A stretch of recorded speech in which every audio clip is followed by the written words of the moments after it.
বুঝতে পারি না। ইয়া রাসূলুল্লাহ, ইয়া হাবিবাল্লাহ বলো।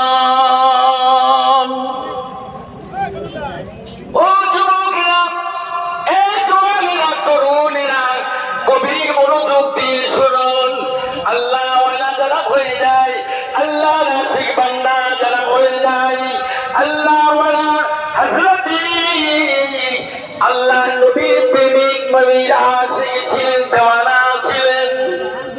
ওয়াসাল আল তার আম্মা জান আল্লাহ দরবারে দোয়া করতে লেগেছে, আল্লাহ ইয়া রাব্বি, আল্লাহ আমার ওয়াসাল কাল্লি আমাকে এত ভালোবাসে, আমার এত মহব্বত করে, এত প্যার করে, আমার কোলে নিয়ে কাঁধে নিয়ে ঘুরে বেড়াই, ইয়া আল্লাহ